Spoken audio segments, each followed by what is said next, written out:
Welcome to the Father on Purpose podcast, featuring author and ministry leader Kent Evans and business executive and military veteran Lawson Brown. This is a show for you, Dad. You want to be a godly and intentional father. Unfortunately, you've turned to these two knuckleheads for help. Let us know how that works out for you. Before we begin, remember this: you are not a father on accident. So go be a father on purpose. Please welcome your hosts, Kent and Lawson. Hey, Dad, how well do you know yourself? When you make a mistake, how accurately can you describe the mistake? Do you ever do like what I do and you gloss over it with justifications or these big obtuse generalizations? I was a little overpassionate, maybe. One key to staying in the game as a husband and as a dad and not benching yourself, not pulling yourself out of the game, is the ability to call it out. To call a spade, to see a foul or a fumble for what it was and accurately diagnose it. That's the beginning of getting back in the game if you're out of the game, or not leaving the game if you're already in the game and don't want to bench yourself. And that's our topic for today. We're going to talk about calling it out. And this is a middle of a series that we're doing on the book we came out with a month or so ago called Don't Bench Yourself. So if you're diving in right now, if this is the first episode of Father on Purpose you've ever heard, welcome. I'm super glad you're here. You might want to pause this one and go backward a few and pick up the beginning of this series, because we're right in the middle. We talked about 4 reasons we tend to bench ourselves as dads and husbands. And now we're going to talk about 4 steps we can take to get off the bench if we're on it, or to stay off the bench if we're in the game. Lawson, let's go, buddy. How are you? What's up, boy? Doing good, man. This book is fantastic. Let me just encourage everybody. It is a short read, but it's packing a punch. There's a bunch in here, and mine is all dog-eared and written in the margins and taking notes. It's been a really good experience. I'm excited to get into calling it out. Who you calling a short read? Did you say, was that about me, or that was about the book? I'm a little defensive. Sorry. While I look up at my Zoom camera. Don't say the word short around you. Before we dive totally in, remember, today's show is brought to you by Range Leather. And Range Leather, man, the folks that Kyle has assembled out there in Laramie, Wyoming, make amazing products out of Horween leather. They're handmade. They've got wallets. They've got bags, earrings, Apple Watch bands, cases, you name it. They make amazing, high-quality things. And I'm telling you, you're hearing this episode, if you're hearing in real time. You have time. You still have some time for Christmas ordering. Go get yourself something at rangeleather.com. And remember, when you do, use the code MJ15. That stands for Manhood Journey, MJ15. And you will get 15% off of your order at rangeleather.com. So head over there today. Secondly, we are in the middle of this series called Don't Bench Yourself, and it's on a new book that we released back in August of 2024. And we want you to go snag that book. If you need just one, head out to Amazon. Easiest way to get one is on Amazon. If you lead a small group or a Bible study or a team or a company or a church and you want to buy them in bulk, we've had several guys do that, buy a dozen or even as many as 50. Head over to our website and snag some of them in bulk, because as the publisher, we can offer big, steep discounts on bulk buys. So don't buy 50 on Amazon. If you want 50, come to our website and snag them at manhoodjourney.org. Lawson, let's dive in today to talk about how we call something out as men. When something goes wrong, or if we've made an error in the game, or if we've fumbled the ball, so to speak, how can we call it out? What does that look like in the eyes of a dad or a husband or a man? And why is it so valuable? What are some thoughts you want to start with today? Yeah, I think there's where I have gone to is like sugarcoating the sin, or avoiding. How do we avoid the desire to downplay it? It'd probably be hard to find somebody who hasn't done that or doesn't know what I'm talking about when we talk about. Like thinking back about what we've talked so far on these episodes: fear, shame, criticism, impatience. I can be critical. And so sugarcoating that is I'm just kind of, I'm telling the truth. I'm telling it like it is. No, I can be really negative and judgmental, and that gets in the way of me, being the follower that I want to be, or being the dad that I want to be. I've actually said things that I can visibly see the girls cringe, around me. Wow. I say something and they're like, "Oh, Dad, like, relax, like, give them a break." And so sugarcoating it would be, not calling it out, I guess I would say, to what our culture would be, to kind of give ourselves a way out, or instead of saying, I got to stop being lazy and re-engage, you go, I'm being completely apathetic and I'm not addressing what I need to go address in my life. And I'm going to go find someone. I'm going to fully confess. I'm going to talk through that. And I'm going to ask for help. That's not sugarcoating. And so there's a purpose behind that. There's a purpose behind why calling it out, in truth, bringing it into the light, is really important. Lawson, that's exactly right. The purpose behind why we're calling it out is so that we don't sugarcoat it, so we can see the truth for what it is. Let me take like an example that is a temptation that I know thousands and thousands of moms and dads have every single weekend. They're watching their kid play a sport. Let's just say, for the sake of argument, they're watching their kid play a sport, and their kid's not getting enough playing time, and the coach is making decisions they might disagree with. One way to handle that is to be, well, I'm just trying to help the coach be a better coach. So I'm going to step in and give him the benefit of my bleacher wisdom. Okay. Or another way to step in might be, well, some of the kids on the team aren't getting as much playing time, and I'm advocating for them. It's not about my son, Billy, who doesn't get enough playing time. It's just about these other kids who are getting, the short end of the playing time stick. Maybe you're the coach's wisdom. You're like Jiminy Cricket, and you're going to be the coach's conscience, and he really needs you, or she really needs you. Or maybe you are advocating for some other kids on the team. However, let's be honest.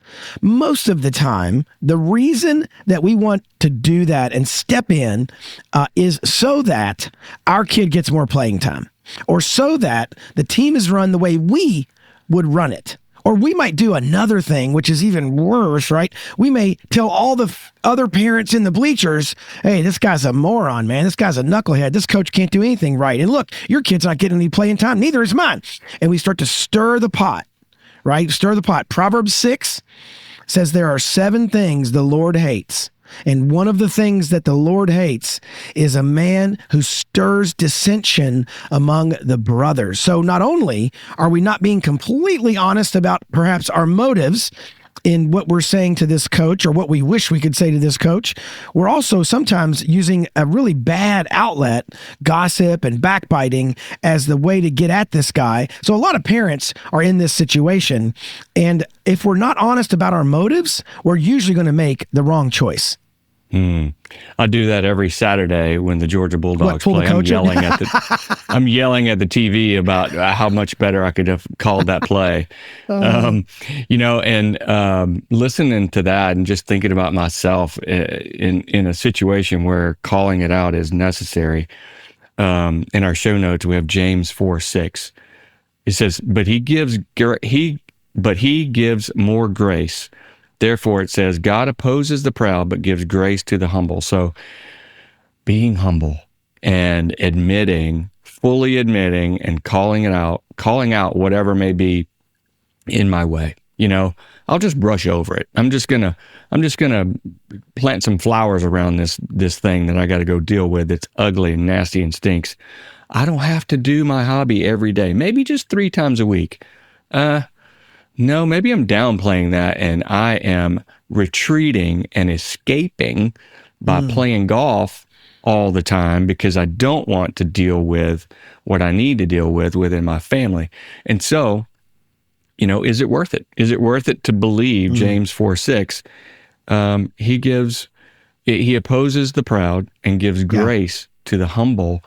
And I think the root cause of why we want to get at this is because, Dad, do you want to fully participate as an active participant in the game Or do you want to be in the bleachers? Or do you want to periodically get off the bench and go walk in and call a play or two and then go, all right, I did my part. I'm going to go back to golf. I'm going to go back to my phone. I'm going to go back to work. And if we believe that God opposes the proud and gives grace to the humble, then let's humbly admit it. Let's humbly call it out and say, I have a problem. I'm avoiding a situation because of fill in the blank, but do it truthfully. Do it with blunt acknowledgement. You know, turn that story that you talked about having that good, healthy conversation with that dude.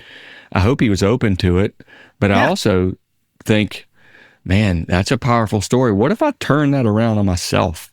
Right. Am I able to be humble enough to say, no, it's not that I spend a little bit too much time on this other thing over here.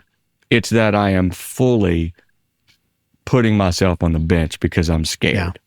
Or because, you know, I've thought this before. Here's another example. Do with this what you would like.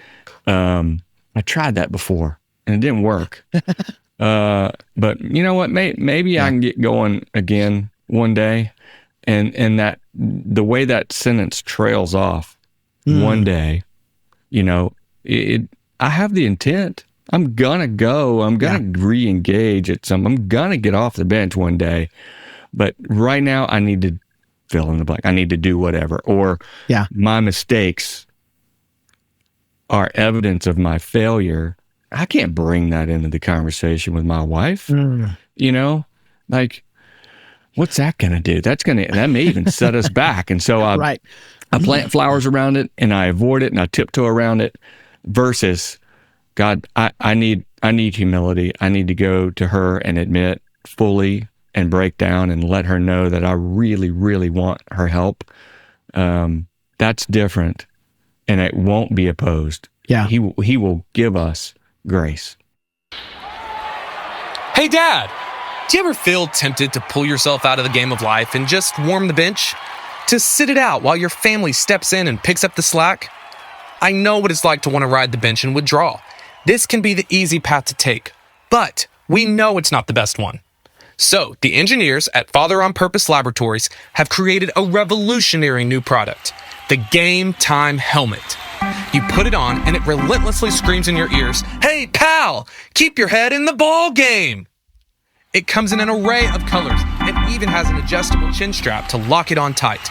I use one every day. I've even started letting my teenage kids wear it. It only has one volume setting, blaring. Now, we're joking. Sorry. This product doesn't really exist. However, what does exist is the new book, Don't Bench Yourself by Kent Evans. It's a short read packed with powerful lessons, and as a bonus, it does not incessantly yell at you. Snag a copy of Don't Bench Yourself and get back in the game today.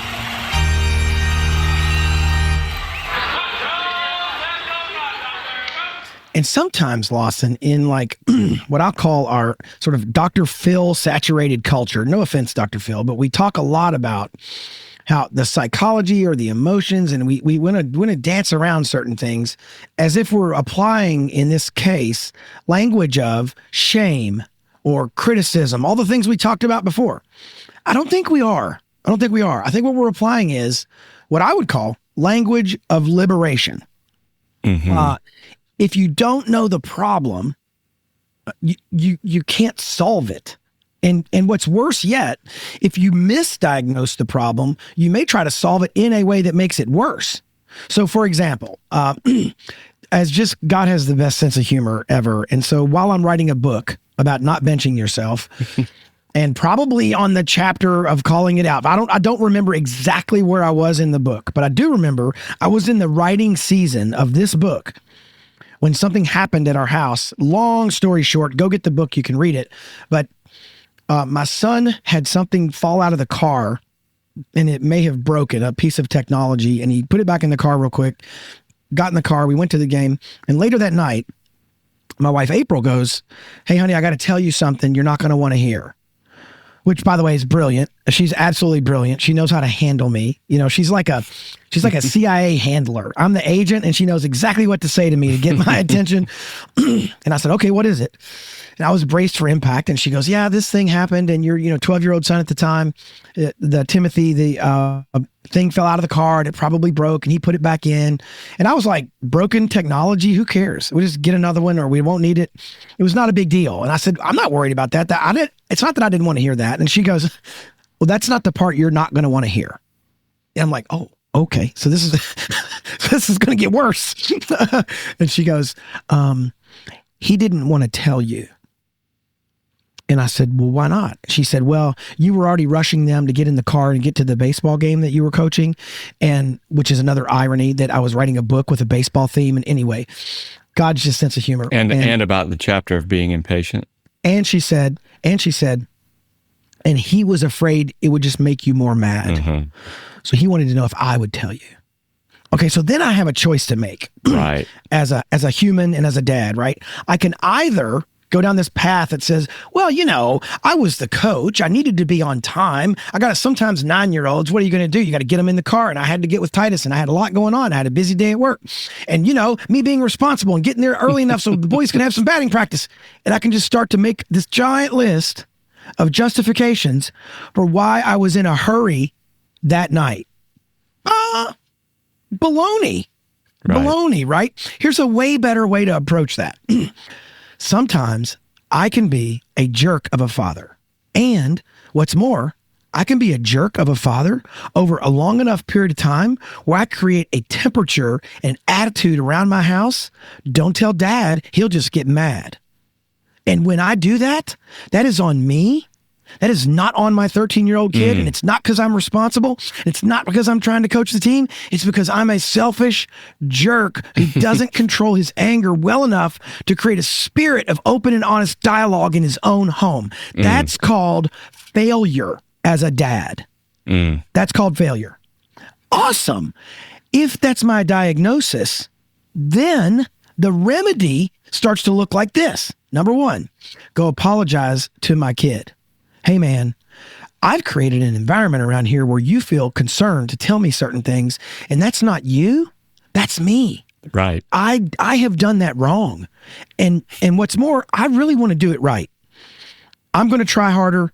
Please bring stuff to me, and I'm going to try to never react in anger. Would you please forgive me for last night? Like, okay, so if that's which I did, all that. If that's what I go do that because I was convicted at my own sin and my own mistake, and I didn't sugarcoat it and deflect it and try to go, well, it takes two to tango and all. No, no, let's be honest. And so you weren't there, April. You should have seen. Well, here's the sad part. Let's just say, for the sake of argument, I tried to play that card, which I haven't played that card in 20 years. You know why? Because she's been there enough to know. No, I've seen that, and it's probably what I remember. I've seen this movie, Kent. I don't have that card. Times. I look at my cards I can play with April, and the "you weren't there, you don't know how it went" card. I haven't played that in 2 decades. She would be a good. Oh, dude, you just made me think of this. So on page 50. You write, I try to use blunt, descriptive, poignant language. I want to be clear and honest. And then here's the summary of that piece of the book. It says, clarity is kindness. Clarity is kindness. I literally just got off a phone call before getting on here with you. And someone on that call said, clear is kind, and we were talking about how to diagnose a problem. What you made me think of just now is getting the diagnosis right is super important. In fact, when I had my total knee replacement last July, so a year plus ago, one of the last things that happened was the surgeon himself comes in. I'm in my hospital gown. I'm all hooked up, ready to go in. He comes out with a marker, like a black permanent marker. Okay. And he's talking to me. It was my left leg, my left knee that was going to get replaced. And he kind of jokingly said, I got one more thing to do because I won't see you. I've got someone between now and when you get rolled back. I mean, this guy does 6 or 7 knees a day. Wow. To me, it's the biggest thing ever to get my knee cut off. To him, it's like a sandwich. Fake one put in. He's like, yeah, you're number 6 today. He writes on my thigh, On my left thigh, he writes the word in big black bold letters, left. And then on my left calf, from my ankle An arrow down. all the way up my shin, he drew an arrow to that left knee.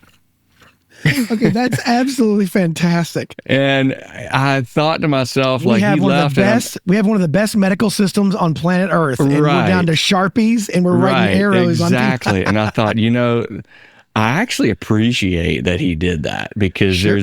there's horror stories of somebody got the wrong thing worked on Right. him.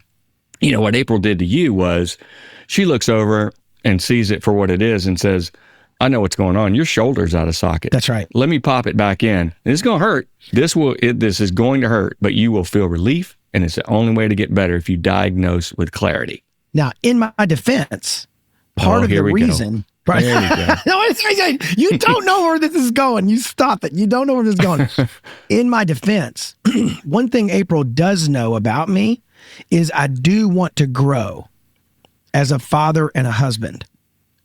That doesn't mean I want to sit under daily withering criticism of every little thing I Of do course. wrong. But Right. for the big things, for the things, she has a very discerning spirit, very wise, knows the word, knows me well. She knew that I really did want to know that. You know what I mean? So like I'm saying a little bit in my defense, I have created a pattern of reacting negatively to departures, and I get angry and yell at people to get in the car. Yes, absolutely. Bad pattern. I need to change that. Lord help me. But I have also created a pattern that is, hey, I will accept criticism. You might want to pull me aside. She did it one-on-one. She didn't do it in the driveway. She didn't, put it on Facebook. So like, she's really smart about how she delivers it, right? Right. Delivered the right way. Just like when I have to go look up the verse, but it's like when you catch one of your brothers in sin, restore them gently, or you too will be tempted, it says. And so she does a great job now of coming at me, not with the intent to criticize, but with the intent to inform and restore. Mm-hmm. And that was her heart. That was her motive. And that's almost always going to land pretty well with me. Now, it won't land if you do it like if she came running down and you started yelling into this microphone about what I did an hour or two ago, that might be a problem. But still, the pattern that we want to set is a pattern of approachability, and that because we've learned to call it out, others are free to call it out also. Because often, can we be real? Some of what we need called out, we don't see. That's why we need it called out. Is someone may say to us, hey man, I see in your approach a bit of a heavy-handedness, and then your instant reaction is to go, well, I didn't mean that. It's not me. But they see it and they feel it. Mm-hmm. And if we're wise, we're going to lean into that. And we're going to say something like, do you? Man, I got to be honest. I don't see that. Tell me the next time it happens, or tell me the last time you've seen it happen. Like, help me see it like you see it. Help me see me like you see it. That's right. I remember when I went, Lawson, to be to a public speaking trainer. His name was Charles Riley, and he was a public speaking trainer for like the famous. He did senators and media people. And because I knew a friend of his, I got into his like really small, very bespoke, custom public speaking training class. And one of the things that he would do, this is back in the day, man, like I'm going to date myself so bad. He had old school VHS videotapes, blank ones, for every student in the class. And over the course of a week, you gave about 15 presentations. And he recorded every one. So he'd take the Kent tape, put it in, let me do my thing, take out the Kent tape, put in the Lawson tape. And so you go home with this tape, and he goes, look, watching yourself on video is going to be one of the most painful experiences of your life. You are going to hate it. He goes, however, it's the only way you will become excellent at upfront communication. If you want to stay mediocre and average, just stay behind. Oh, I don't want to see myself on video. It's horrible. Yeah, well, grow up. Get over it. Watch yourself on video, because it's the only way for you to approximate how other people see you. You can't do it. You got to see yourself on video. And so that was so instructive and so formative for me that it set a pattern for me to want to watch my own video. I spoke at a church this past Sunday, 50 guys. The pastor was in the room. I've already set up lunch with that pastor so I can get feedback on how I did, right? I'm not holding myself up as I've already told you ways I fail. I'm just saying I want to improve, and I want him to bring a thing or two to that lunch that I could have done better. If he goes, oh, brother, you're great, you're amazing, good job, you really nailed it, you hit a home run, that's not good enough. What could I have done better? There's got to be something. And so I'm going to lean into that, try to figure that out, because I really do want to call it out, because that helps me stay in the game as a dad and a husband, and as a podcaster, and as a speaker, and as a writer. I really want it to be called out. Yeah. I love what you said. Help me see what you see. That's a conversation we can have at work, with a coworker, with our boss, with someone who reports to you in work. But as a dad, help me see what you see. Dude, that's a powerful thought. And in this chapter of the book, you wrote, knowing what we're trying to tackle enables us to gear up. If we're undefined, fuzzy, clouded in our definition, we'll be just as unclear about how to conquer it, and let's double down on this thought of calling it out. Uncertainty leads to what? Inaction, usually. You don't know which way to go. You wouldn't go to the doctor and sit on the table and go, I just don't feel good. He goes, okay. Where does it hurt? What's going on? I just stuff, just stuff, man. It's my body. That's fantastic. That's a video we should produce. We should produce that video.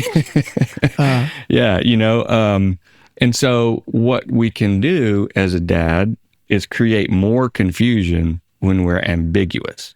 We can create confusion within our family when we aren't boldly, bluntly, with kindness and gentleness and respect, calling out what is going on, either with someone in our family or our friendships, or something that's bleeding into our family from our friendships, and having that honest conversation and saying, it's really interesting to say, I've got a guy on our team, Derek.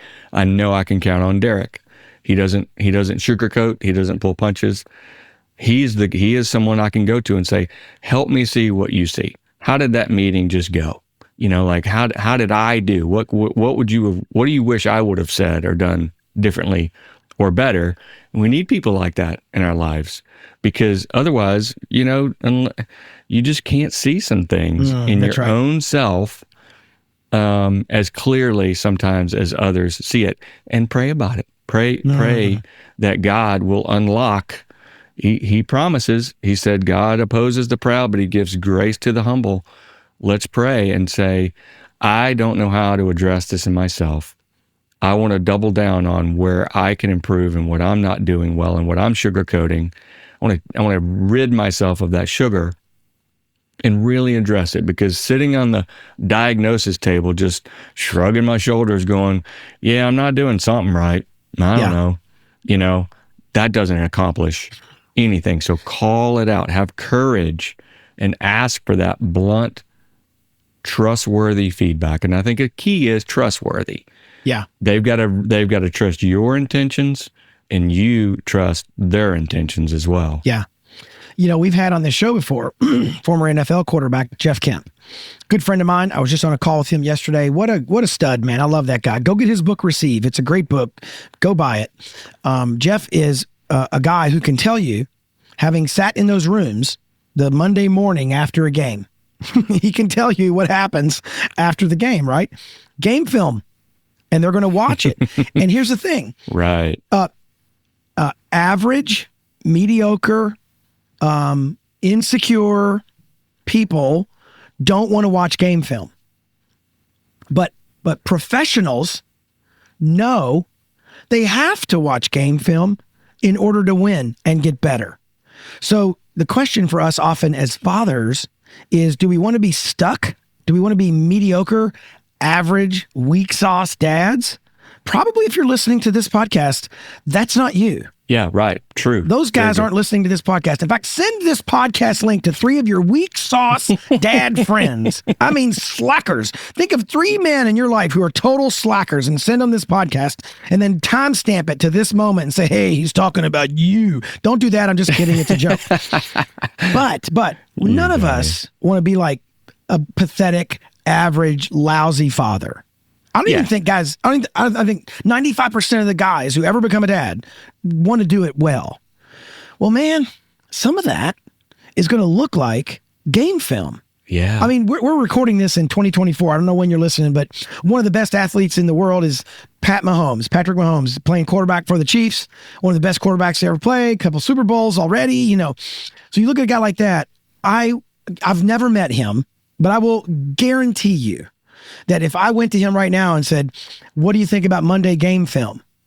He's going to say, awesome. They don't even wait now, right? They've got iPads on the sideline. They get instant feedback, play by play. As when they're sitting on the sidelines, they know what happened the last series because they're looking for every aspect of the game, how the defense is playing, how the offense is playing, how they played themselves, what they did right, what they did wrong.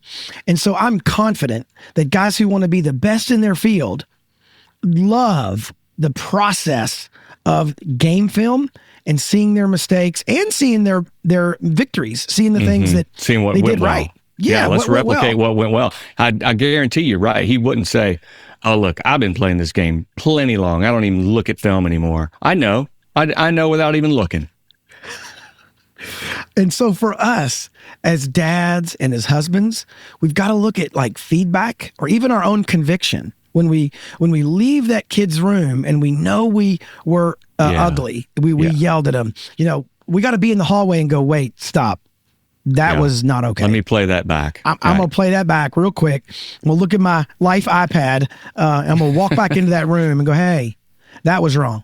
The way Dad just did that was not cool. And the shortest, the closer the closer you can bring the moment of repentance and awareness into the situation, the less damage is done and the quicker things get back on track. Right. It's almost like we call this book Don't Bench Yourself. It's like if you benched yourself, you would like sit down on the bench for a second and hop right back up and go right back in the game. So let's make our time on the bench very, very brief. Let's not go to the bench. Let's not stay on the bench. But if we do go to the bench, man, let's make it quick. Let's get back in the game. And the fastest way to get back in the game is by calling it out quickly, concisely, and accurately, apologizing for your role in it, and asking for forgiveness and moving on, which is amazing because you know what? That's what we're going to talk about next week. We're going to talk about next week. Nice transition. Yeah, well, right on, man. And you know what? If you are on the bench, that's okay. Acknowledge it. Realize it. Don't get comfortable. Do not get comfortable on that bench. It can be comfortable versus being out there in the game where you get hit and you fail and you get embarrassed. The bench can look like an easier place to be. It is. Yeah. It's even worse. Wow. That's a good word. And remember, what we do often in miniature, our kids are going to do in like maximum. And so, the apple doesn't fall far from the tree in the sense that if my kids see me sugarcoat, they see me hide and duck and run, they see me make stuff up or me explain my actions with some crazy logic, they're going to do the same thing, right? And we know the reason you were late and you came home 30 minutes after curfew is because you chose to. It's not because traffic was bad. Right? Usually, it's almost always true. The reason you hid that stuff in your room is because you chose to, not because mom and dad are overbearing. You made that choice. And we're going to want our kids to be able to accurately self-diagnose. Well, that kind of begins at home. And so if we want our kids to be able to do something, we do need to model it, right? As Paul said, follow me as I follow Christ.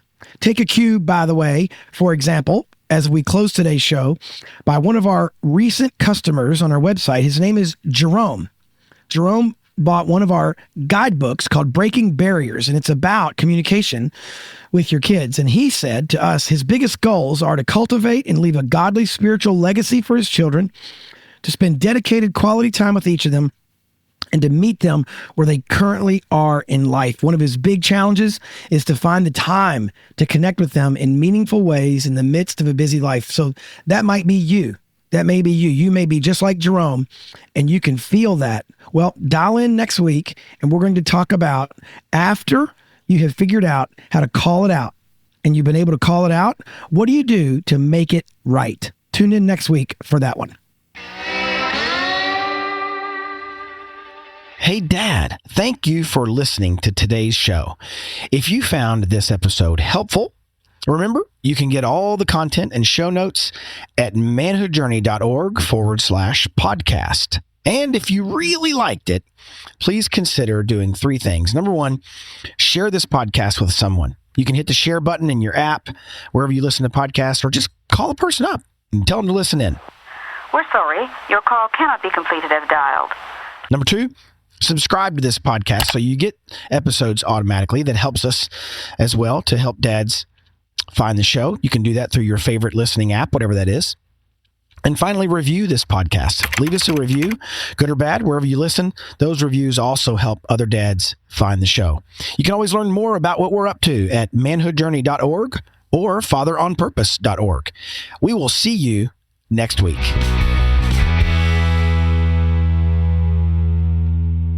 Beautiful. Nice wrap.